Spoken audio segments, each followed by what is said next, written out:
Okay, that has to be the most patriotic thing I've ever seen.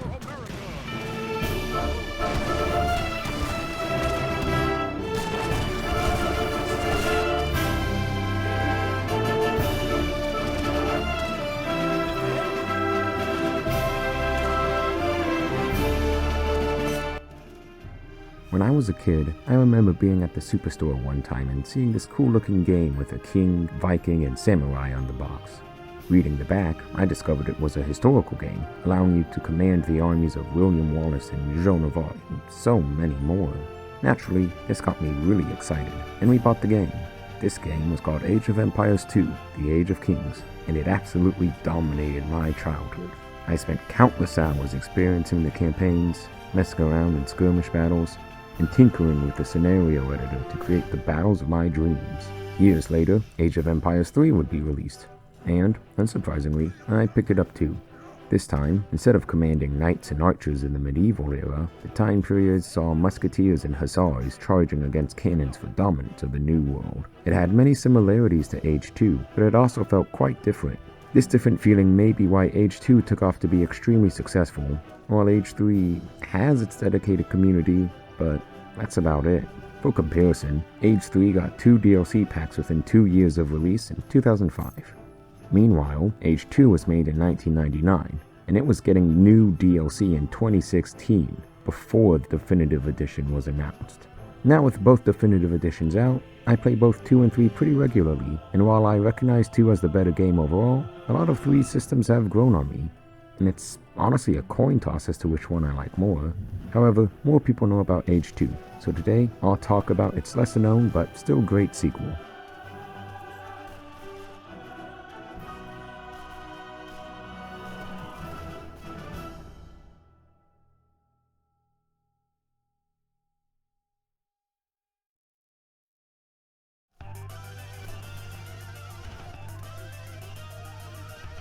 I'm going to be talking about the definitive edition of Age 3, since that's the most up-to-date version.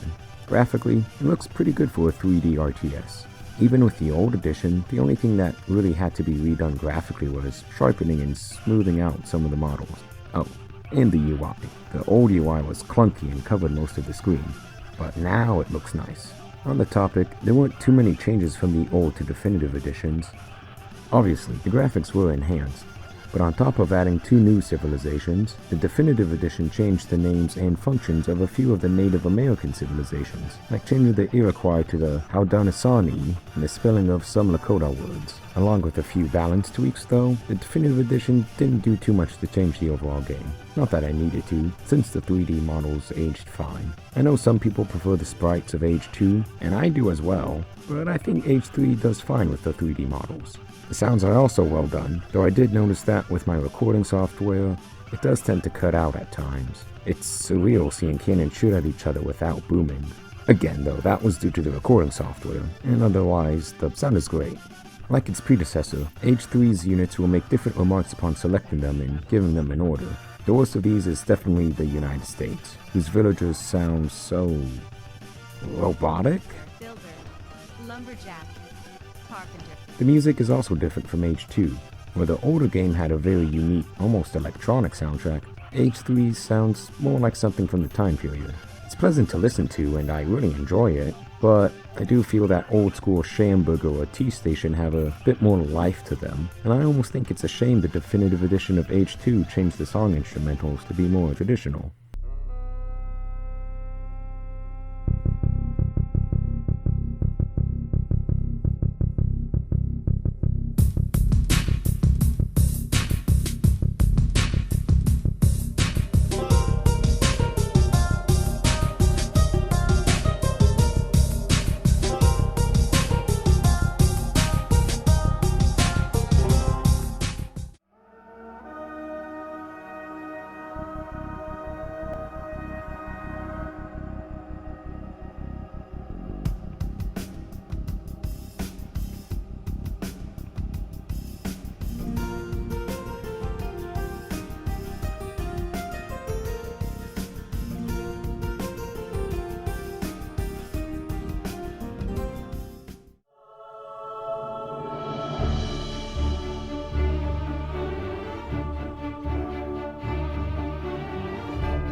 Still, the music is good, and I will die on the hill of Age 3's theme being the better version.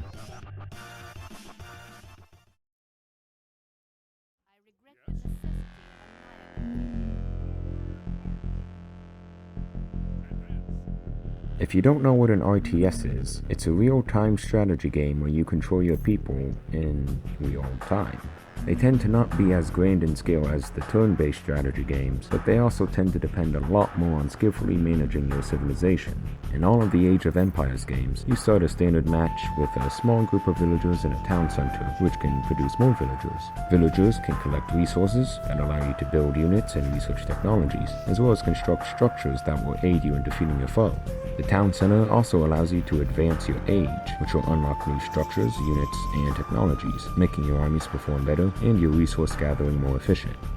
The key to any age game is to keep your town center busy, either making villagers to help boom your economy or advancing your age. You can build structures like barracks and stables to train military units, houses to increase your maximum unit count, churches to train healers, and farms to have an infinite source of food. While the overall structure is the same though, Age 3 differs quite a lot from Age 2 in the specifics.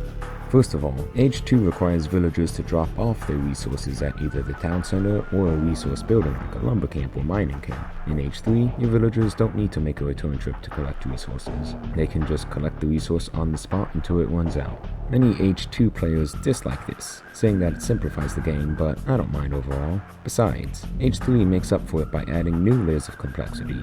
Since you're establishing a colony in Age 3, you can request shipments from your home city to give you powerful bonuses, unique technologies, or elite troops to give you an edge. These shipments are sent by gathering enough experience points, which you get from constructing buildings and killing enemy units. New shipments unlock with each age, and even aging up has changed. Whereas in Age 2 you simply click on the Advance Age button and the countdown timer starts, in Age 3 you have to choose a politician to sponsor your advancement, each one offering a different bonus. You can only choose one though, so pick one that goes with your current build order. Training military units has also changed, with you having the ability to train units in batches of 5 at a time if you have the resources. This allows you to amass armies much quicker than in Age 2. In some civilizations, like the Chinese and Russians, you train units in even larger batches. Overall, this leads to Age 3 games having a much quicker pace than those of Age 2, at least in terms of action. In 2, you can easily spend 10 minutes in the first age alone, and it probably won't be until 25 to 30 minutes in when you and your opponent start to seriously fight each other. Meanwhile, you should be out of the first stage within 10 minutes in 3, and you should start seeing sizable armies around 15 minutes in. This makes Age 3 much more battle-oriented, with either you pushing the offensive on your opponent starting in the second age, or them forcing you on the defensive. If things get too hot though, you can always use the town center to summon a group of Minutemen, basic infantry whose health goes down over time, which prevents you from gathering a bunch early on and going on a super offensive. The combat follows a similar rock, paper, scissors structure that Age 2 uses, but instead of spears who beat horses who beat archers who beat spears, it's musketeers who beat horses who beat riflemen who beat musketeers. But you also have pikemen who can counter horses, and dragoons, horse units who also counter horses. And different cannons need to be used for different jobs, since this one is good against infantry, but this one is good against other cannons only. All of this can be hard for a new player to read, and therein lies one of the strengths of Age 2, I think. It's a lot easier with medieval knights to see who is good against who. Obviously, the man with a long, pointy stick will beat the man on a horse, and the man in lots of armor will beat the man with a pointy stick, and so on. In Age 3, most units use firearms, and so you have to rely on the visual differences between the unit types to tell who counters who. Like the man wearing a vest can beat the man in a fancy outfit. It's fine once you get used to it, but it's never as at a glance as Age 2 is. To win, you can simply destroy your enemy and all of their structures, but there are alternatives to fighting. In Age 2, you can reach the final age and build a wonder, which costs a lot of resources and takes forever to build, and once it's finished, you have to defend it for around 20 minutes. Age 3 doesn't have wonders, but instead, trading post sites. Depending on what the site is attached to, these can either generate resources and experience points for you, if it's on a trade route, or allow you to train native warriors and research unique technologies if it's on a native settlement. Controlling the majority of these on a given map will unlock the option for a trade monopoly victory, which starts a timer during which you need to defend your trading posts. This can easily break up a match if one opponent is totaling really hard.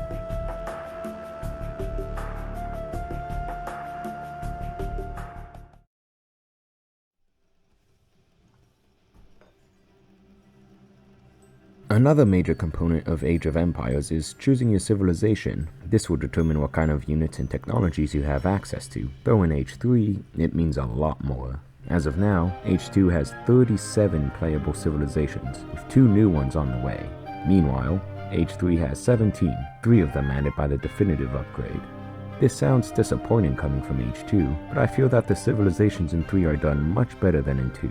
In Age 2, picking a civilization mostly determines your unique unit and technologies. Yes, certain civilizations are suited to certain playstyles, but there's a lot of overlap between all of them. In Age 3, your civilization determines your units in general, what shipments you can send from your home city, what technologies you can research, and how you should play. Asian civilizations even age up differently than others by having to build a wonder in order to advance, instead of doing it from the town center. There are a lot less civilizations in Age 3, but they're also a lot more varied as a trade-off.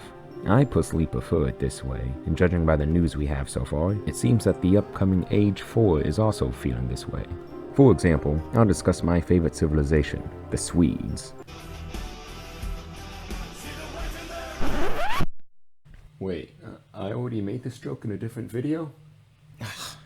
Well, that sucks. Let me see what else I've got. I've got it. Hey buddy, I think you got the wrong door. Age of Empires 2. 2 blocks down. Fuck you. Now, the Swedes are special because they were added by the definitive edition. They play like most of the other European civilizations, except instead of houses, they build torps, which spawn a berry bush and collect all nearby resources. One shipment increases the rate at which torps collect gold from mines, so instead of having to assign a bunch of villagers to mine gold, the Swedes can just build a couple of torps next to a mine and call it a day. Their military units are also exceptionally strong, with access to upgrades most of the other civilizations don't have, like increased health damage, march speed, and melee damage to cavalry.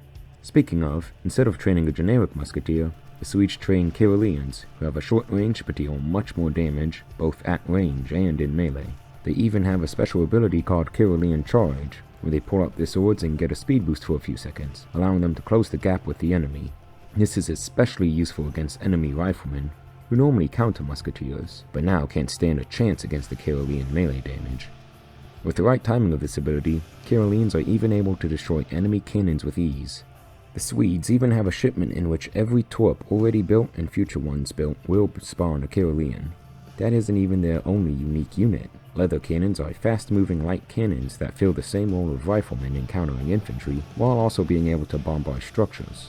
And the Hekapelit cavalry has a ranged attack to deal with enemy cavalry, as well as a trample mode that can make short work of infantry. In short, the Swedes are a military powerhouse, which is accurate to the real Swedish Empire, whose soldiers were known for marching straight past enemy fire and only shooting their guns when they were within 50 meters of their foe, almost half the conventional distance at the time. This is because the Swedes knew that their muskets were inaccurate and didn't try to pretend any different.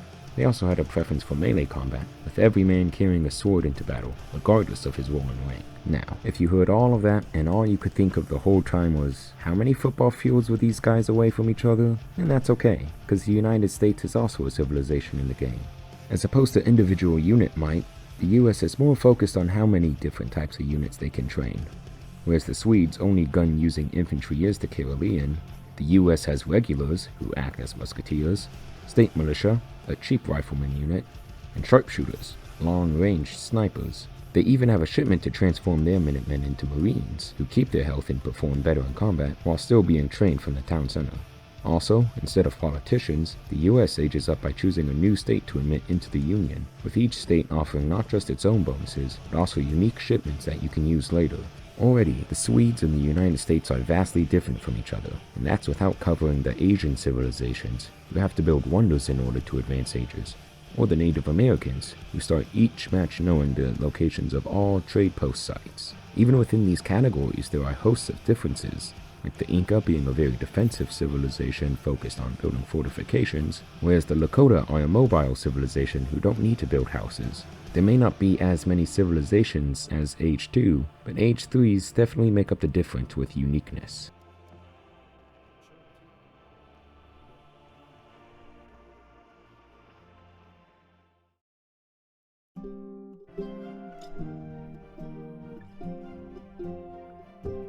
In Age 2, each campaign is based on a historical figure or event, like William Wallace in the Scottish Rebellion, or Joan of Arc in the 100 Years' War, or Vlad Dracula in his bloody but efficient reign. It feels like every campaign was teaching you something, as well as providing entertainment, which is why I was kind of disappointed in Age 3's more narrative approach. The first chapter follows the tale of a Scottish knight who comes to the New World in search of the Fountain of Youth, and each subsequent campaign follows his descendants in their struggles against the Illuminati-esque secret society that were seeking out the fountain. It's still based in history, but this feels less like a history lesson and more like JoJo's colonial adventure. It's fine for what it is, but I feel like there was wasted potential. The devs must have felt the same way, because the Asian campaigns were more of a return to form, with the Japanese one following Tokugawa in his quest to claim the shogunate, and the Indian one telling the events of the Indian Rebellion in 1857. The definitive edition also added some historical battles, from Algiers to New Orleans. However, I'm sad that they didn't do anything with the new Swedish civilization.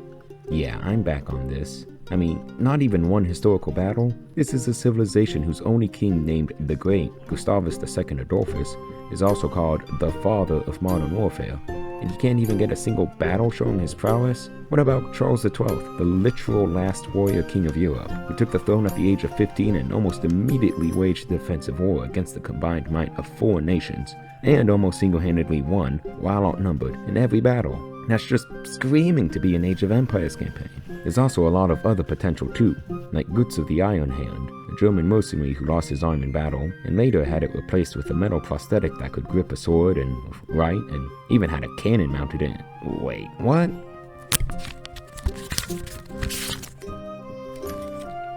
Oh, my bad. I got my one-armed mercenaries who wield giant swords and had names starting with G confused. Still, could make for a decent campaign, or at least a historical battle. Well, we can always make our own.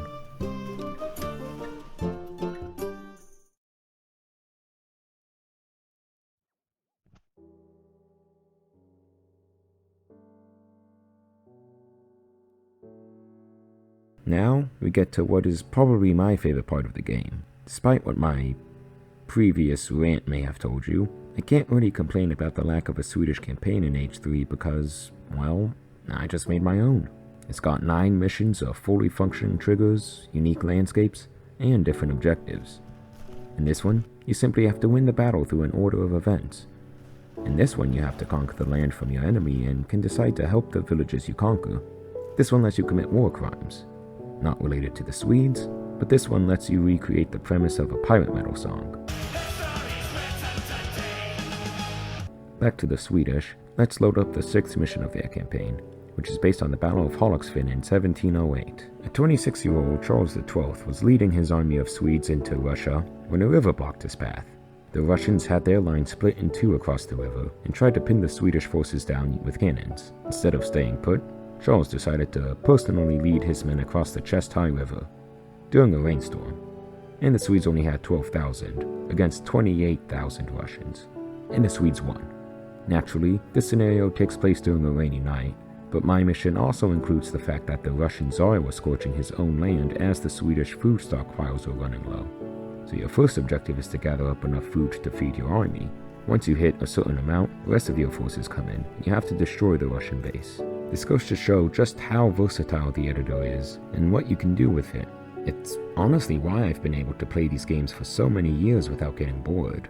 While the results achievable by both Age 2's and 3's editors are essentially the same, I think that 3's is a little more intuitive. For example, if you mess up placing something in Age 3, you can simply hit Ctrl Z and undo it. Meanwhile, in Age 2, you have to go in and delete it yourself. This can get tricky if you're trying to place a lot of specific units within a trees or something like that.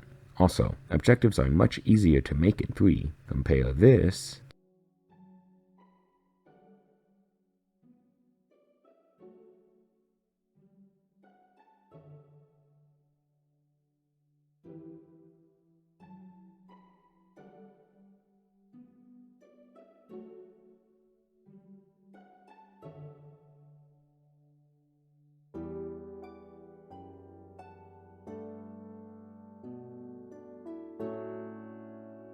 to this.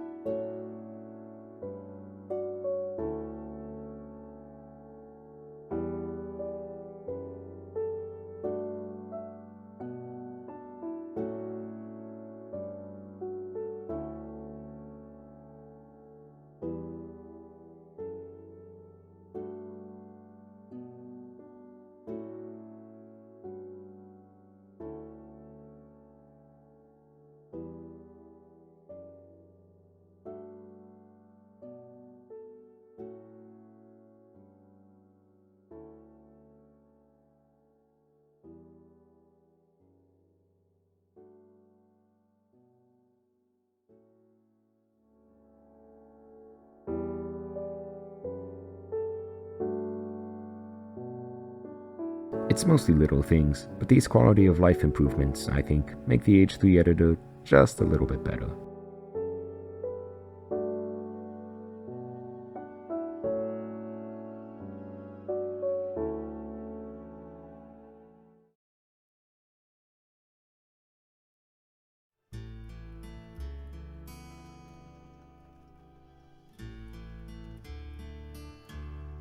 So, is Age of Empires 3 an underrated game that deserves the attention its older brother gets, or has it deserved the lesser popularity it has? Well, all I can say is that Age 3 definitely does a lot of things different from Age 2, and that may not be everyone's cup of tea.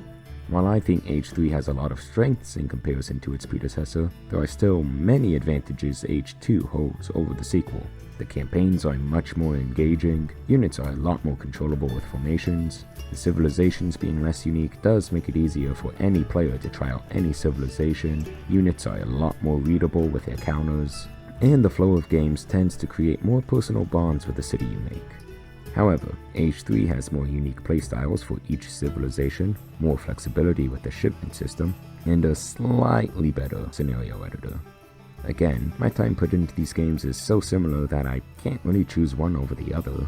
What I will say is that if you currently play Age 2 but haven't tried out 3, or you haven't played these games at all, give it a shot.